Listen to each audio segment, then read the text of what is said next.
in all of the United States. He's kind of cool. I'm going to move all this, so I'm not going to sit down.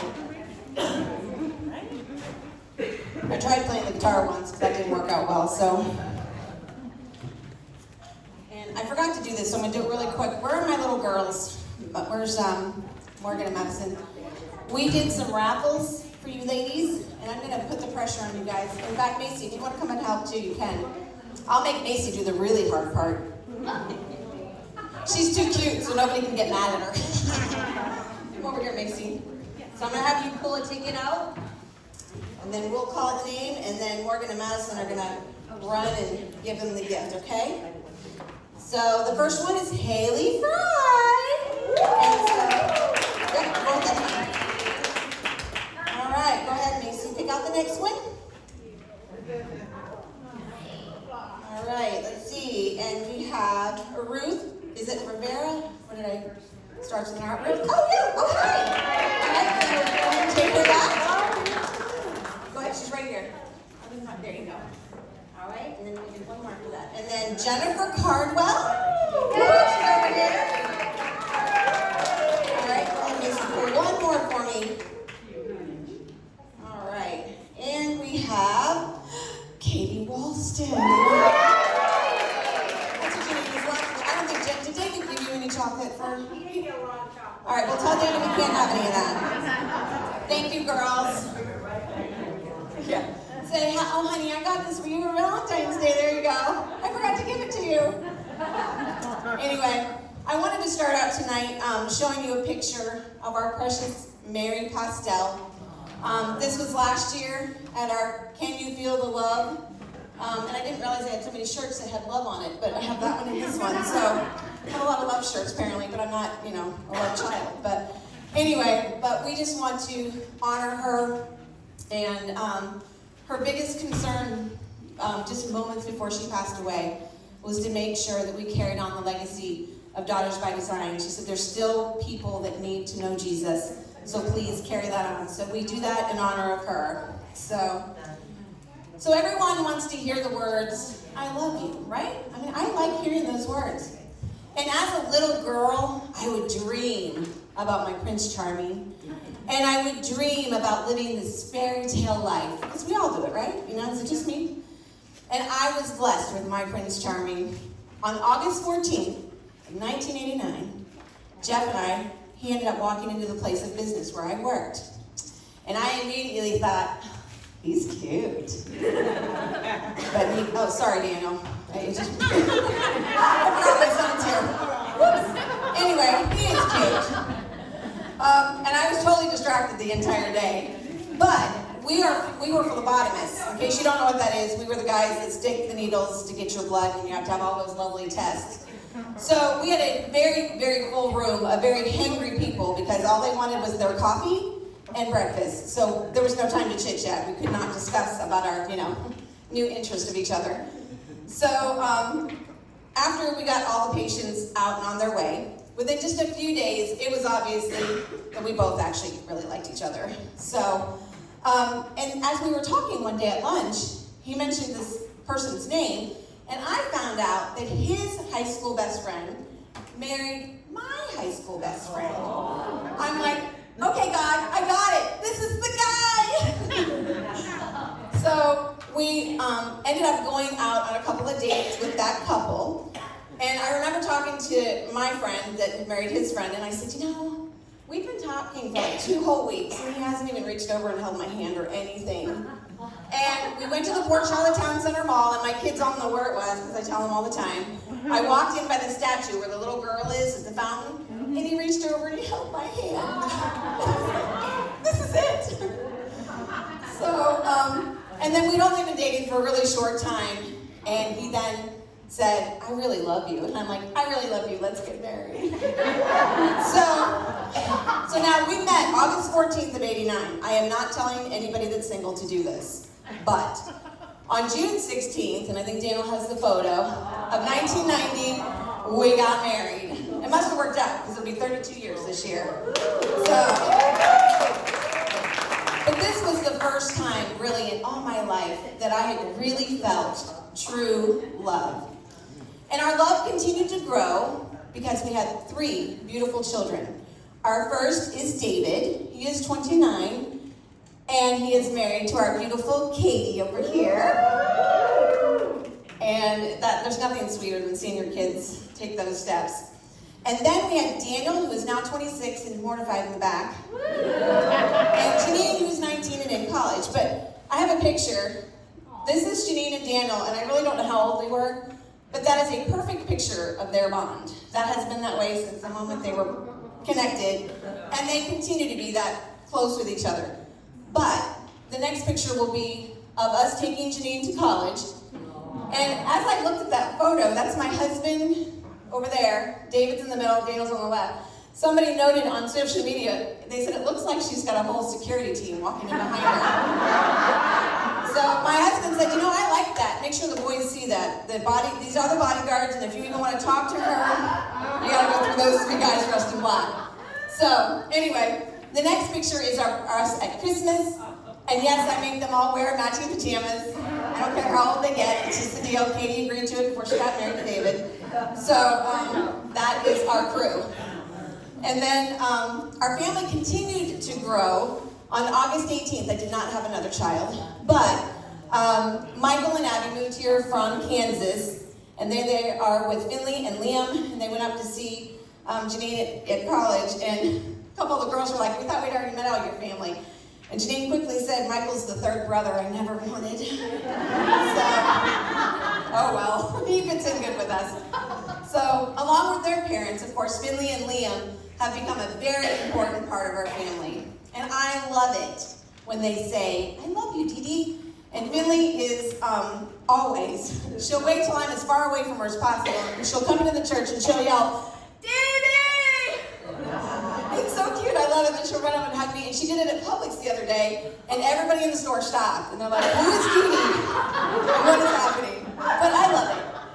And when my kids were little, I so remember them when they first said, I love you, Mommy. It was adorable then. When they became teenagers and they said it, I would then say, what did you just do? Because I'm sure something was broken or they'd done something horrible. But I didn't always feel loved. I was born on March 11th, 1969. I know I don't look that old. At Sarasota Memorial Hospital. I am a true Florida girl. I was given up for adoption, and I stayed in the hospital for 5 months, not expected to live because I had a very serious cardiac condition. Eventually, I was placed into foster care, and the lady that they put me in custody of the doctor said, we just want her to experience love before she dies. So at 5 years old, I was still here, and my dad said, we didn't know what else to do. You started calling us Mom and Dad, so we adopted you. That was so, heartfelt. But when they adopted me, and when I actually came into their home, and my siblings realized it was not well received. They had 3 grown children at the time, and they were in their late 50s. So taking in a sick baby at that time in their life was not received well. My brothers were 27. The oldest was 27. He was married and has a daughter just 10 weeks younger than me. Then I have a brother that's 25. He was married. And then my sister was 17. So my legally being adopted into the family, they just didn't think it was a smart idea. And I understand that looking now. But growing up, all I wanted was to be loved and accepted by my family. And then, when I was just 5 years old, my innocence was stolen. A man acted like he was showing me love, and I quickly realized that that was not love. I wanted my parents to defend me, but nothing was ever said. Part of that was society at the time, but that didn't make it hurt any less. Their silence to me screamed rejection. Why didn't they love me? I grew up with my nieces and nephews because we were all the same age, and they would come to visit, and I just wanted to play. I was basically an only child because everybody else was grown and gone. But it never seemed to fail. When they would come to hang out, I would end up in a cabinet, locked in, barricaded, as they giggled and ran away. I was literally shut out of the family unit. They would tease me about being adopted, and they said, you're just the foster kid that never left. So why didn't they love me? In 7th grade, My parents moved me from a small private school to Lemon Bay High School. Back then it was a senior high school, so I didn't fail. I wasn't there 6 years because I didn't get good grades. But I truly, as I walked through those halls, I felt like a fish out of water. I was never invited to any parties because they labeled me the church kid, the goody two-shoes. And it didn't help that my oldest brother was basically the school resource officer. So I was considered a potential narc, so they didn't want to invite me to any of their parties. I didn't feel loved and accepted until I walked into the band room on that campus. Everything changed there. I really felt accepted and loved in that organization. I was a valuable part of the group. We were in marching band, and I love marching band. And when I would walk out on the field, if I wasn't in the spot that I was supposed to be in, there was a hole there.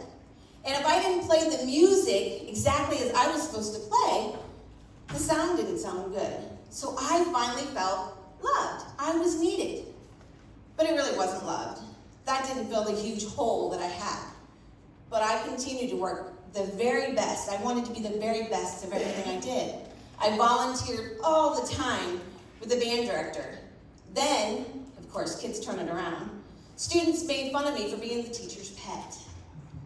So as I had done so many times before, I would make up stories in my head.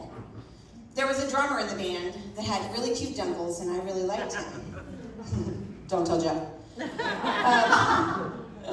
And so I would make up these stories in my head that he liked me. And the other kids didn't like me because they knew he liked me and everybody liked him. But I didn't understand why they just didn't love me for me. I thought I was kind of cool. I was always excited to perform the halftime show. We'd walk out on the field, we had a big band, and my heart would just race as we stepped out on that field. I made sure I was where I was supposed to be, playing the notes I was supposed to play. And when the bands cheered, I knew they were just cheering for me. I mean, I was everything, it was all about me. So, and recently I was listening to a podcast by Brene Brown. I don't know if you guys have ever heard of her. She is an author and a researcher who studies courage, vulnerability, shame, and empathy. And in one of her podcasts, she talked about the stories that we tell ourselves. This is when our brain actually creates a story to make sense out of something that may be happening to us. Our brains are neurobiologically hardwired to make sense of something terrible or traumatic that's going on. If we can come up with a story that makes sense, regardless if the story is true or not, then the body will chemically reward. The brain chemically rewards us for that.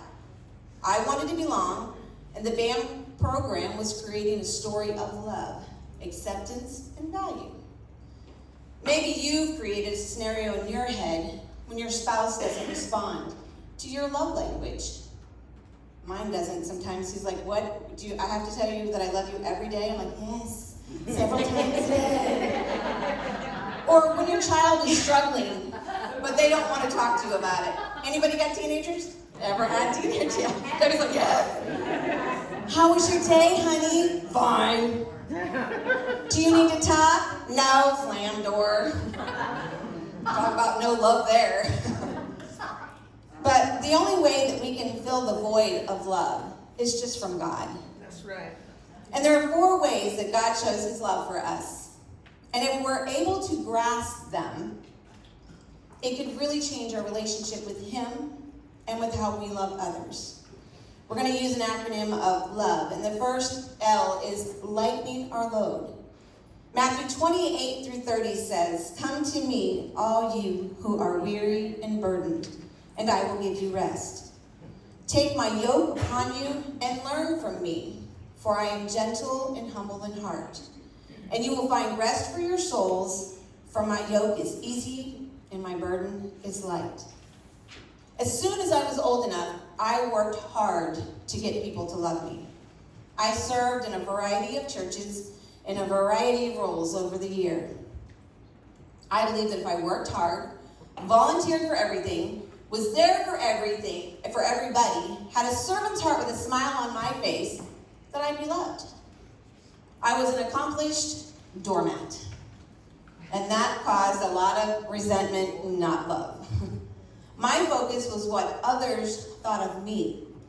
I carried the burden of acceptance on my shoulders. I was working for everybody's love. And that was not my burden to carry. And that's not your burden to carry. We cannot look to people to fill that void. My dad used to always say, and I would get so annoyed every time he said it, but okay, Dad, you were right. He would say, we are to follow God, not man. Man will always fail you. But God's love is pure and will always be there. God loves us unlike anybody. As women, we're nurturers by nature. We are moms, we're wives, we're teachers, we're nurses. We live to serve, but we can't serve everyone. We can't be everything to everyone. God loves us not because of what we can do, but because he loves us unconditionally. Psalms 139:13 says, "For you created me, my inmost being, you knit me together in my mother's womb." He created us. He knows us. He loves us. And I know this isn't scriptural, but if God had a heavenly refrigerator, your picture would be plastered on the front. He has a big fridge, and he loves you, and he's very proud. So your picture's right on the front. Another side note that is not scriptural, but this is where my head goes. I believe that heaven has a very, very, very large fridge with a great big freezer on the top. And I believe that it is filled with frozen peanut butter cups. And I know there'll be no calories in heaven, so I can eat them all. Oh, the stories that I create. In life, we face a lot of hill and valley moments. And I've had my share of those difficult and happy moments. One of the worst times in my life happened in 2001. Our boys, David and Daniel, were 8 and 6, and we were living in the home that we had dreamed of, raising our little boys. In September of 2001, I was pregnant with our 3rd child. We were just days away from finding out the gender of our little baby. But instead of learning the gender, we learned our baby was gone. Then we were told we couldn't have any more children. Then just a few days later, I got very, very sick, was rushed to the hospital, and had to have my gallbladder removed. I was emotionally and physically shattered. My husband had taken a few days off of work to be home and take care of me. But then on September 11th, he went back to work. I was home alone, watching TV, when I saw the first plane hit the Twin Towers, and then the second. I was in the deepest, darkest valley of depression and despair that I'd ever experienced.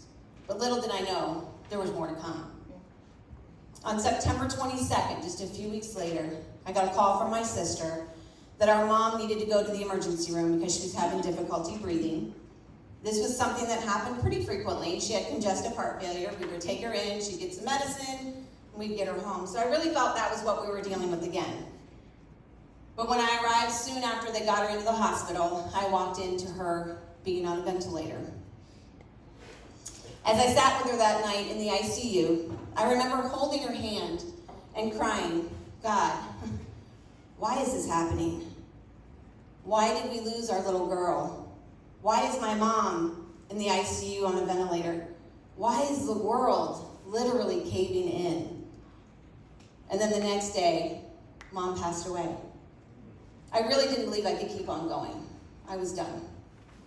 It was hard to breathe. But despite the chaos and through all the pain, God brought me a peace that I truly could not understand. I had this vision that my mom, now being in heaven, was holding our little girl. And my mom loved babies. And so it just gave me such peace knowing that they were together. And even though my heart was broken, it did give me comfort knowing that. Even though my world was in turmoil, I had comfort knowing that still God was in control and that he loved me. If I'd been walking that path alone, any one of those events would have been enough to break me. But through it all, I had a strong faith that God was still working in every situation. I was able to give all those burdens and those deep hurts to him. God showed his love for me by walking right beside me and helping me take the next step, sometimes the next breath. I knew I could trust him, and his strength was enough to help me overcome. And that's the O in our word love. We can overcome because we know that we are loved by our Heavenly Father. God longs to be with us, holding our hand no matter what we're facing. Scripture reminds us of this in Isaiah 41:13. For I am the Lord your God, who takes hold of your right hand and says to you, do not fear, I will help you. I didn't need to make up stories in my head to survive because the truth was comforting. God loves me. He wants to lighten my load, and he helps me overcome every trial, no matter what I am facing. What storms are you facing right now? We struggle with financial burdens all the time. We struggle in our marriages. We struggle in our singleness. We struggle in our job. We struggle in a variety of seasons of life. There's always going to be a struggle. We fall, we break sometimes, and sometimes we just don't understand. But the victory is in getting up again. He loves us. And the next word is victory, V. Even though we struggle and we face trials and turmoils in this life, we are victors in Jesus' name. I grew up at Calvary Baptist Church, literally just across the street. And I had this awesome Sunday school teacher, Mr. Bob Hunter. He was bigger than life. I'm sure he was a football player because the guy was just massive. But he taught us this cute little chant that, even from little kids' church, so we always have to encourage Rena, 53, I still remember this. But he would teach us, we win, hallelujah, we win. I read the back of the book, and we win. Did anybody ever hear that little song? Yeah. So how can we be victorious? We get into God's word. We have a personal relationship with him.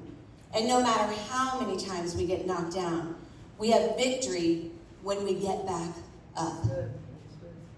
So that when the hard times come, and they will, you're ready. You know that we win. We read the back of the book. Ephesians 6:10-18 says, finally be strong in the Lord and his mighty power. Put on the full armor of God so that you can take your stand against the devil's schemes.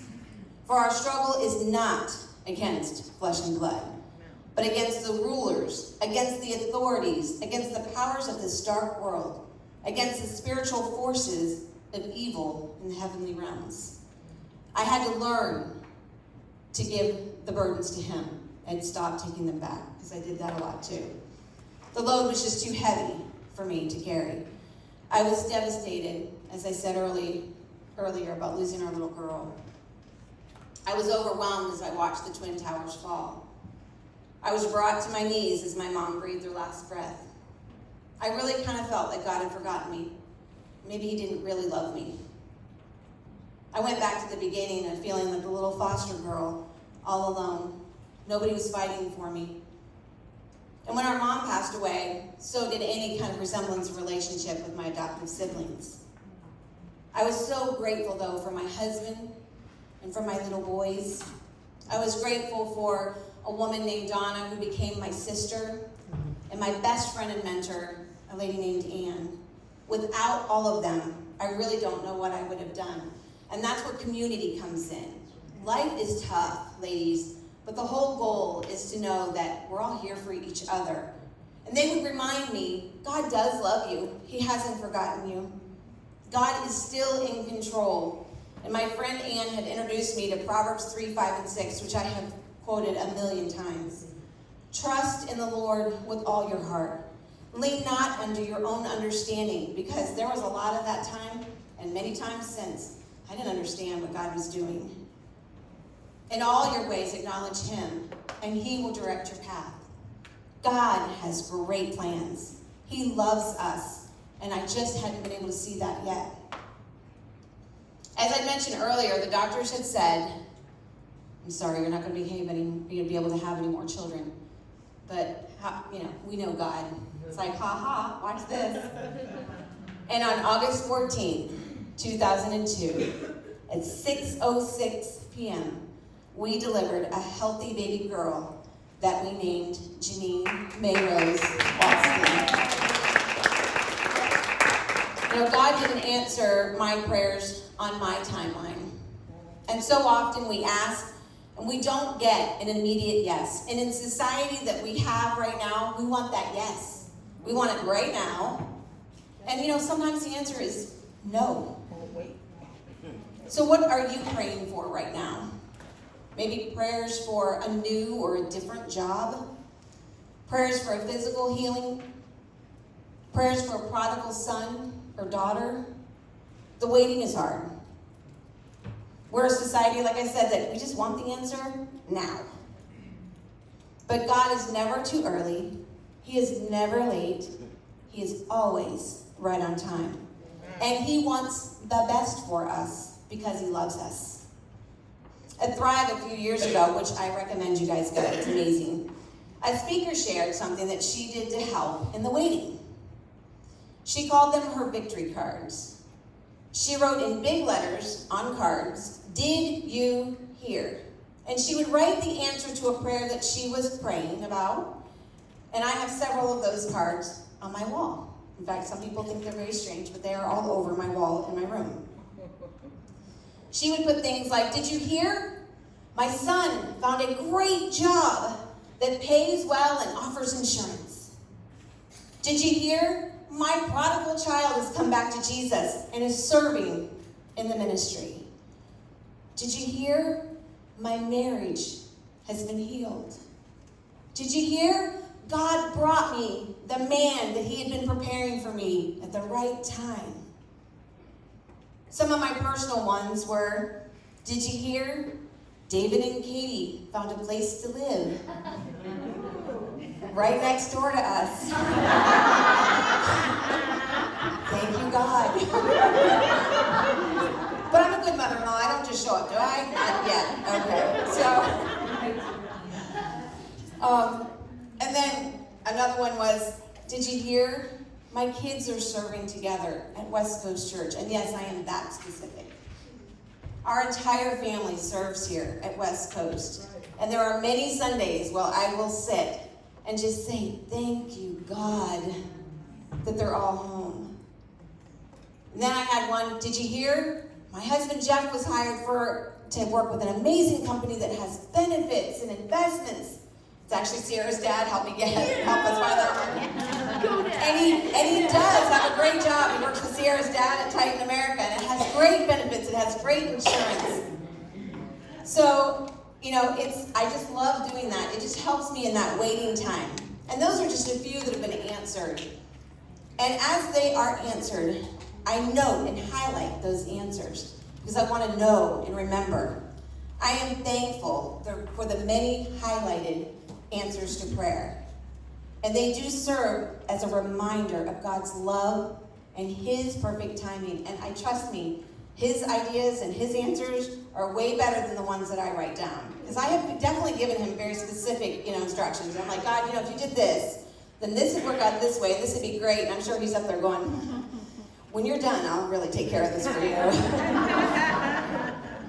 But, in all the ones that he's answered, there's been plenty that he hasn't yet answered. We're praying that God will answer, that we can get a home at some point.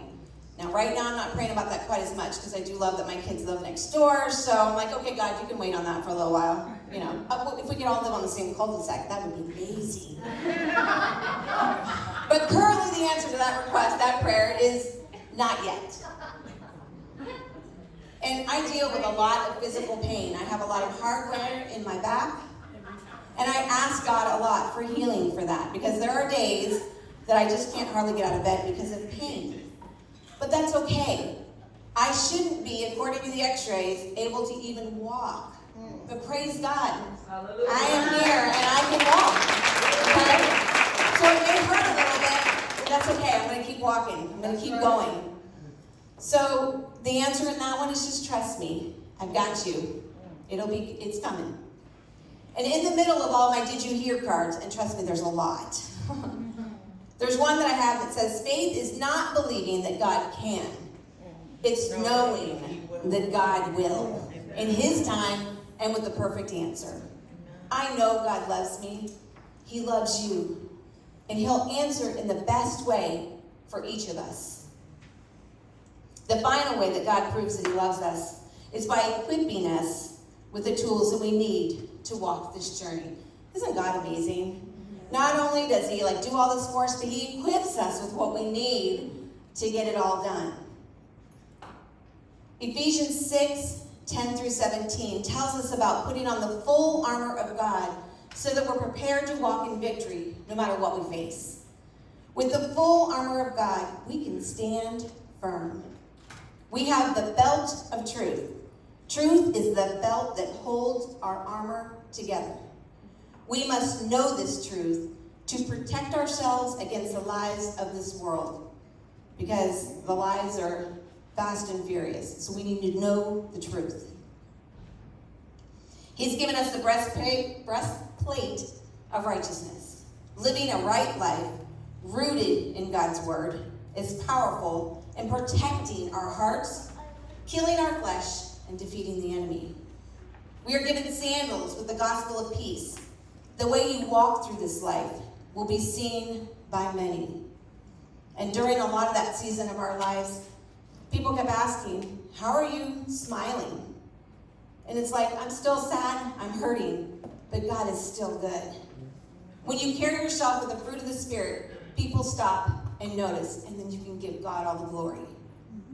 We have the shield of faith. It's important to remember the promises of God, so that when those fiery darts fly your way, we know what God's done, and we know He's still working. Whenever your faith wavers, remember that detail so that it'll keep you strong. When you know without a doubt what's going on, you know that God's in control.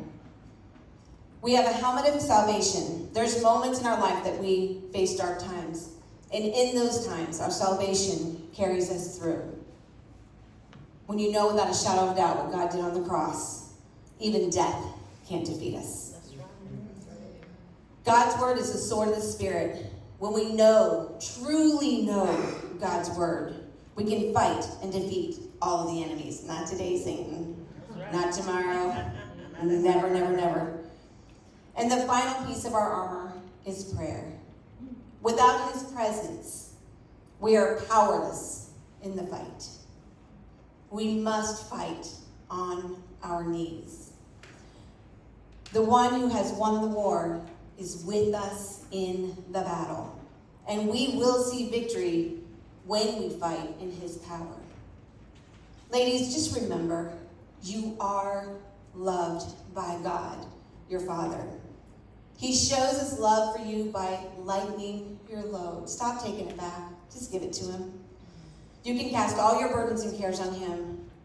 No matter what you face, you are an overcomer. He is there, ready to take your right hand. And you can walk in victory no matter what you're dealing with.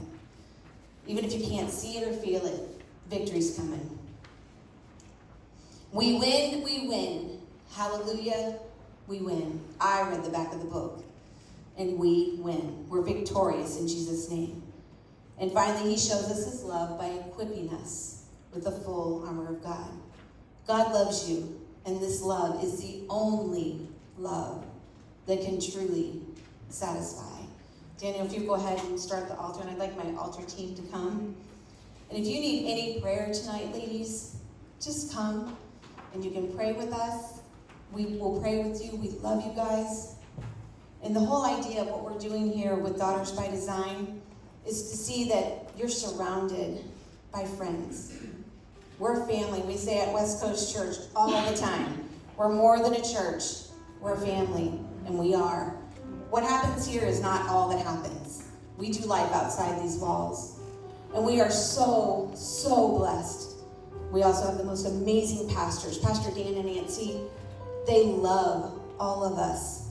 They pray for us. They are there for us. And they are always just pointing us back to God. So if you have anything, if you guys would like to just stand. Dear Heavenly Father, thank you, God, for loving us unconditionally. God, you even know how many hairs are on our heads. God, I pray if there's anyone here tonight, Lord, that doesn't know you, that they will have the courage to come forward and not leave this place tonight until they get that right. God, help these ladies to walk in victory. And as they leave here tonight, God, I just pray against any negative thinking or any lies that come at them. God, I pray a hedge of protection around them, God. You've created these beautiful women. You know them. You have great plans. And no matter what season of life that they're in right now, God, I pray that they find the courage. They get into your word and they learn the purpose that you've created us for, God. As long as there's breath in our lungs, there's still work here to do. So we're just going to continue to pray. If you have any needs, please feel free to come forward. We'll pray with you. We love you.